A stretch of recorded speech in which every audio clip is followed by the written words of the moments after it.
All right, so we asked Dr. Austin Fox from Florida Tech to come give us an update on a number of the studies that have been underway and the latest findings. Well, thank you for having me here today. So before I get started, I just want to give a special thanks to some of my colleagues. So I think you all know John Treffry. Stacey Fox, our lab technician, makes this all possible, and then some students that have been really helpful in moving our lab, I think, in the right direction. So the title of my talk today is P, phosphorus, and ammonium plus oxygen in the Indian River Lagoon. I think a couple of things to point out is there's been a heavy emphasis on nitrogen for a long time. The data is starting to push us in the direction of phosphorus. And when we start to think about phosphorus, we start to think a lot about oxygen. And so it leads me back to how did we get here? And so I guess that's my next slide. So how did we all get here? I don't think I need to remind any of you of this, but in 2016 we had this historic fish kill, and that drew up all kinds of public support for Indian River Lagoon restoration. And so that led to muck dredging, all of these other projects. And so the question that I go back to is how are we defining success for dredging projects? And I think, if this is still true, we're looking for a 25% reduction in nutrient fluxes from muck. And this is a great target. I think we're making good progress towards this. But one of the questions that I'm seeing is, can we see the improvements? So if I go look at the lagoon, can I actually see these improvements? And the question is, I meant to bring 2 bottles of water, one loaded with nutrients, one with no nutrients, and you can't actually visually see the difference. And so I get a lot of people coming to me and saying the water doesn't look any clear. I say be very careful. Water quality is a very different thing from water clarity. And so this is something to keep in mind. With the idea of oxygen, I'm kind of pushing the idea now that perhaps when we're thinking about success of dredging projects, we should be thinking about the added resilience to fish kills. And so I'm going to get into that a little bit today throughout this discussion. And so I'm sure you all have seen some of these profiles before. So this is looking at vertical profiles for dissolved oxygen in the IRL overlying muck. And so this is actually in a residential canal, so it's relatively restricted. We're not seeing a lot of overturning circulation. And what you're seeing, DO saturation percent at the top, roughly 100%. That simply means we're pretty much in equilibrium with the atmosphere. That's a good thing, right? If you go to the bottom, by 1.5 meters, virtually zero dissolved oxygen. This is bad for fish, this is bad for sessile organisms, bad for things that are on the bottom, bad for hydrogen sulfide, right? That rotten egg smell that we're smelling. And so one of the things I'm really focused on now is looking at trying to understand what's going on at the bottom of the lagoon. And there are some really great sensors out there that we can go and look at the dissolved oxygen concentrations, but these sensors are generally at a fixed depth, and I'm just looking here that sensors at fixed depth don't tell the complete story. And so trying to understand what's going on at the bottom, I think, is really going to be important. And so for people like me, right, the geochemistry, looking at this muck or this fine-grained organic rich sediments, it is influenced by the conditions at the bottom. So this leads me a little bit into healthy sediments, right? So healthy sediments provide some very important ecosystem services. First and foremost, right, they provide habitat for biota. And bioturbation, right? So biota, they crawl around, they walk on these sediments, and their little toes actually push oxygen down into those sediments, and that keeps an oxic surface layer. So it keeps oxygen in the surface layer of the sediments, and this provides a couple of really important ecosystem functions. So oxic sediments promote the coupled nitrification, denitrification. This is a really scary, right, term. Simply, it means that when we have oxic sediments, we promote the removal of nitrogen as N2 gas that leaves the system into the atmosphere. Also, oxic sediments act kind of as a sponge, right? Phosphorus actually sticks to those sediments and is sequestered. It's effectively removed from the system. And so these are a couple of really important things. So that's our nice, clean, healthy sediments. So fine-grained organic rich sediments, aka IRL muck. So this is actually looking at a picture. It's laying on the bottom. If you haven't had a chance to stick your face in the lagoon, that's what it looks like. So we pull this out as a sediment core. This is actually the muck overlying clean sand. This picture was taken years ago. This is Dr. Treffry's picture. We're not seeing these really clean gradients anymore, and I think that's becoming problematic, right? When we start to mix muck with sand, it gets a little bit harder to deal with. And so I think getting it out before it has a chance to mix is one of the things that we should hopefully try to do. So an important note here, it's easy to think that this stuff is all organic, muck is mostly inorganic, right? We're 60% inorganic material, and so it is not just pure organic matter. We need to keep that in mind when you think about restoration projects and we think about the sources of this material. So muck, as you all know, it is a major source of nutrients to the IRL. Virtually all muck. I have not yet found muck that is oxic. There's no oxygen in muck. So anoxic sediments can be toxic. Not only do they not have oxygen, the fish drown, right? They produce this toxic hydrogen sulfide gas that's toxic to biota. Nothing is living there. So if you look at the picture in the background, right, you don't see anything living there. So anoxic sediments promote DNRA, another scary term, dissimilatory nitrogen reduction to ammonium.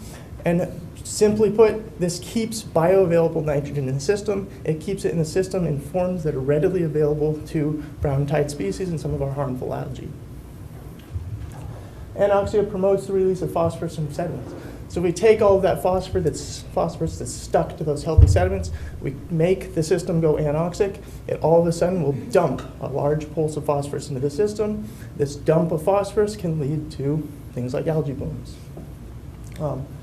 Once sediments go anoxic, some geochemical processes happen, and we can kind of hinder or permanently destroy the sediment's ability to sequester this phosphorus. And I think when we look at the long-term trends for phosphorus in the lagoon, we've been seeing a general increase in phosphorus concentrations over the last 10 or so years, and I believe that this is related to the spread of hypoxia or anoxia in the lagoon. So, getting a little bit back to muck, the composition of muck co-varies, right? We're looking at water content, organic matter content. I think you all have heard about this. And so this is looking at organic matter content on a log scale. So I've added some numbers there to help you follow this. 0.6% organic matter towards the bottom. At 1, we're seeing 10% organic matter. And the maximum organic matter content that we're seeing in muck is roughly about 25%. So if we put some lines on here, right, at our definition of muck, 90% water by volume, roughly 75% by weight, and another line at 10% organic matter. We can shade in this box, and this is what we're calling IRL muck. This is the stuff that we're focused on. So I call this fine-grained organic rich sediment, IRL muck, same thing. Big picture, not all muck is created equal. And so two things I will point out when we look at muck that we're finding in tributaries and canals versus the open lagoon, we're actually seeing slightly different compositions. And so this can be important when you go to treat muck deposits. So we take, what does this all mean, right? When we put this into the context of restoration projects, we can look at a map of the composition of muck and how this influences the releases of both nitrogen and phosphorus into the overlying water. So a brief summary looking at only 20 sites, all of these sites containing muck. Really important thing, most of the muck is constrained to borrow pits at present, right? I believe this is probably a good thing, right? It's easy to go into these places, pull it out before it spreads onto larger areas.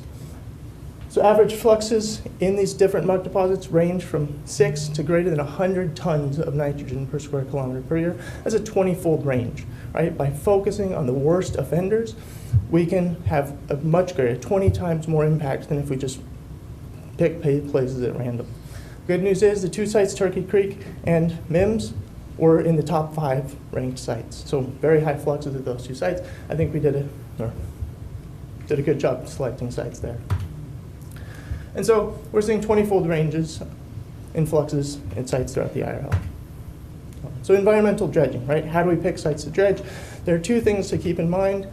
The detrimental effects of muck are based on two things, the composition, so that those graphs are showing you the composition, and the surface area of the muck deposits. So when you think about surface area, there are different surface areas for each of these deposits, but something I want to focus on, and I've drawn a simple cartoon to try to emphasize this.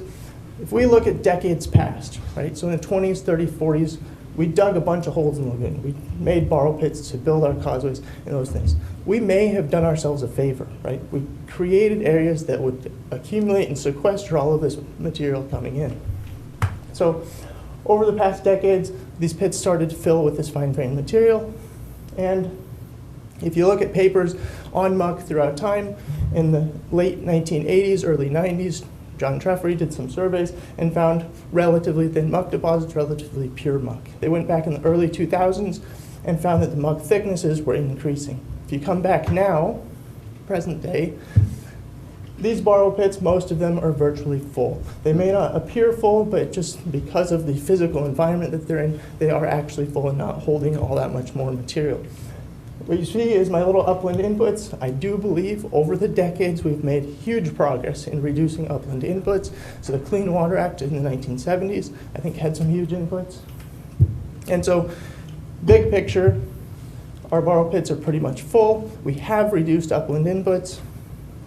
And where are we at? We're seeing borrow pits that look like this. We're seeing borrow pits that look like this. And once they're full, we're seeing the muck start to spread really quickly, covering a much larger area, making much more of the lagoon anoxic, releasing a lot more phosphorus into overlying water. When we get some mixing, right, shallower water, more exposed wave energy, we get a lot more mixing with the sand below it, creating stuff that's not quite muck, not quite pure sand. It's much more difficult and much more expensive to remove this material. So what do we do about it? We can come in, so this stuff is all fluxing nitrogen and phosphorus, as you're very much aware. So this releases nutrients into the overflowing water. Something we haven't mentioned a lot before is this is releasing previously sequestered phosphorus into the overlying water. And so I mentioned a little bit about that earlier. The other thing that we're not really talking about much in these discussions is that this stuff uses a lot of oxygen. So I would tell you how much, but I don't want to give you nightmares.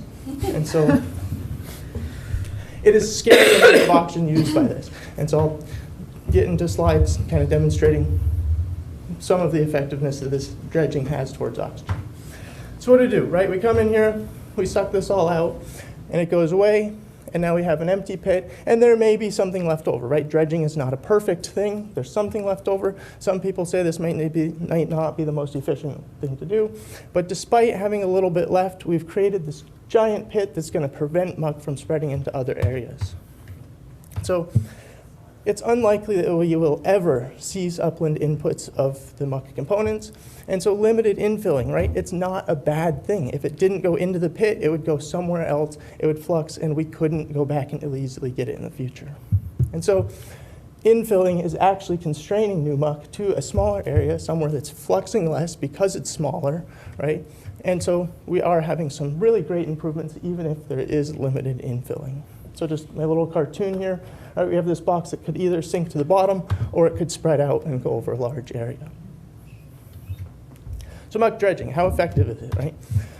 So this is using some data from Turkey Creek permanently with an asterisk there. It's because depending on where we truck this stuff, right, it could go back into sod that ends up coming back eventually. But it's permanently removing tons of nutrients from the system. Turkey Creek removed 200 metric tons of nitrogen, 50 metric tons of phosphorus. And that's 30 years worth of pre-dredging flux potential. If we hadn't removed that, it would take 30 years for that stuff to flux out, causing problems for all those 30 years. In addition to permanently removing that material, we reduce the continuous inputs of nutrients to the system. And so fluxes were lower where muck was removed, and in that whole area, fluxes were roughly 40% lower after dredging. And so that's taking the area where muck was removed with significantly lower fluxes and accounting for that over the whole area. Works out to about 40% reduction. So something else that we've sort of talked about, it's been talked about almost as a bad thing, is increased water depths after dredging, right? So it is the bottom strata is more hospitable to biota, that's a good thing, but it is deeper, it is less likely to mix, it is more likely to go hypoxic, and so it's also below the photic zone. However, the muck that was there before was anoxic, right? We haven't actually changed the condition that was there before. And deep water, there's more of it. It contains more integrated dissolved oxygen. So what does this mean? There's more DO plus a lower sediment oxygen demand. So a 40% reduction in nutrient flux is roughly equal to a 40% reduction in sediment oxygen demand. And if we look at some vertical profiles overlying some sites in Turkey Creek before dredging, we have an integrated amount of oxygen, 0.8 milligrams per centimeter squared. So if you take 1 centimeter squared, look down to the bottom, you had 0.8 milligrams of dissolved oxygen.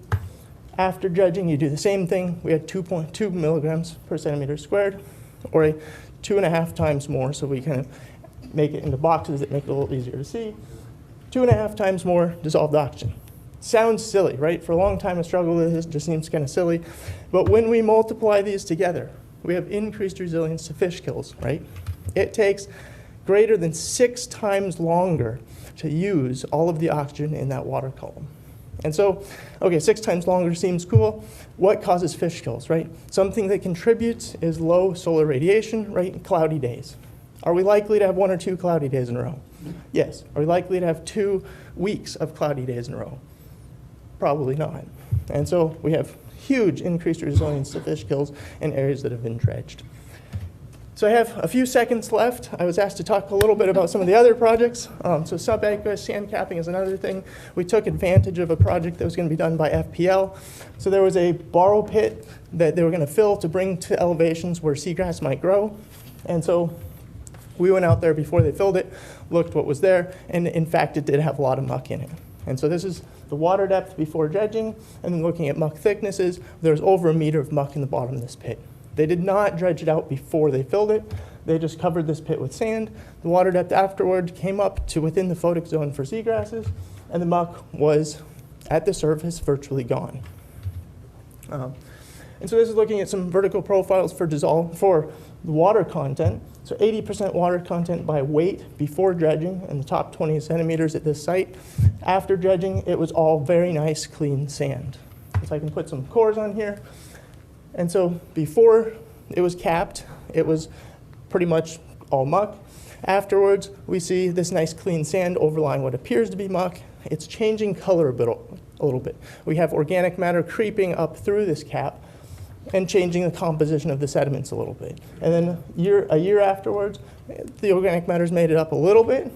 It looks not nearly as nice, but it's actually still really nice composition sediments. So looking at this figure that I showed you at the beginning, we can plot on here the material after capping, and we've actually changed the composition of the sediments by decreasing the porosity. Decreasing porosity, when we think about diffusion, right, porosity is just the amount of water in it, and it's if something wants to go from here to there, right, if there's water, it can go straight. If there's a lot of particles in the way, it has to zigzag, and that slows down the rates of diffusion. And so it's changing the composition of sediments in the site. And so nitrogen fluxes, before the cap was put on, 99 tons of nitrogen per square kilometer per year. After the cap was put on, we saw lower fluxes, roughly 20 tons per square kilometer per year. And when we normalize these to 25 degrees, we're seeing 69% lower nitrogen fluxes after capping. The really cool thing, right, oxygen and phosphorus. So phosphorus is where we see some really cool changes.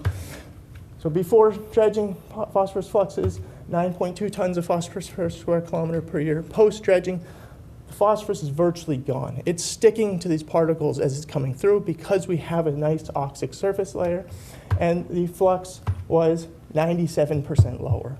We've been back there in the last month or so. It is still very low. There's a lot more to this. I'm not going to go into all of the details. One of the questions is, can we design a cap that can contain all of the phosphorus forever? So that is one of the questions. I believe we could, but we have to be a little bit creative. So I'm happy to answer questions about that, but I'm out of time. So I want to just give some summarize. Fine-grained organic rich sediments, aka IRL muck, continues to be an important source of nitrogen and phosphorus to the lagoon. Fluxes of nitrogen and phosphorus from muck vary by a great extent, right? More than 20-fold among these 20 sites that we looked at. So removal of muck reduces sediment oxygen demand, combined with greater DO, leads to added resilience to fish kills. I think this is a great effect. People are going to see less fish kills. This is definitely something that people will notice going forward. And then sand capping, it raised the bottom depths, so we're not increasing the total integrated dissolved oxygen, but we are reducing sediment oxygen demand, and we're seeing much lower fluxes.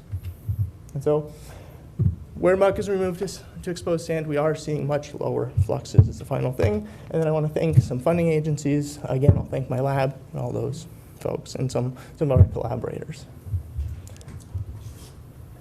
Thank you. Thank you. So,